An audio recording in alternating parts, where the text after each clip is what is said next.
Hello, young people. Yes, that includes you, Professor. Welcome back to the Cycle of History. On today's episode, we have Lebanon. On August 4th, 2020, Lebanon and Beirut were in the top 5 trending on Twitter as the world watched the horrific explosion just moments after it happened. With over 160 people dead, more than 6,000 injured, and at least 30,000 displaced, all eyes were on Lebanon. The following day, however, Lebanon disappeared from what's trending faster than the latest TikTok remix of WAP. Now, a month after the explosion, President Emmanuel Macron of France met with the Lebanese officials to discuss a new French mandate in Lebanon. Like many current events, to grasp a better understanding, we must look at the history. For this, we turn to Angelina. Welcome back to today's history lesson. Today's episode, the French in Lebanon. On September 1st, 1920, the League of Nations put forth a mandate that split up the Ottoman Empire into 4 parts to be distributed amongst France and Great Britain. Lebanon and Syria were put under the French mandate, while Palestine and Iraq went to the British. This period was known as Great Lebanon.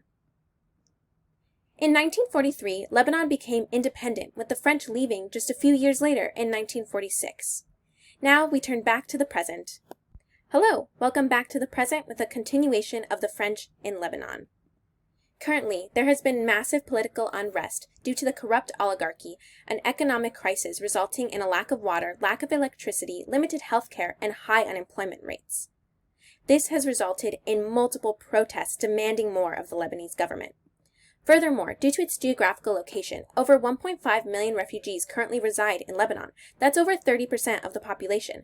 The explosion was simply the straw that broke the camel's back. Many blamed the government for the massive stockpile of the highly combustible ammonium nitrate. A petition, signed by over 60,000 people, demanded better for their country, stating, Lebanon's officials have clearly shown a total inability to secure and manage the country. With a failing system, corruption, terrorism, and militia, the country just reached its last breath.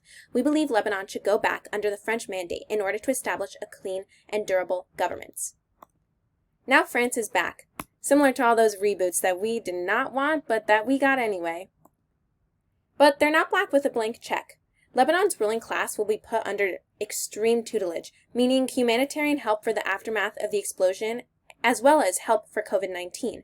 They will improve the energy gap, fight corruption and smuggling, and reform the electoral law to be fully inclusive, and so much more. On almost the 100th year anniversary of Greater Lebanon, we see a repeat of history. Much like the rest of this year, what with a pandemic, economic crash, protests, and more, history has come full circle.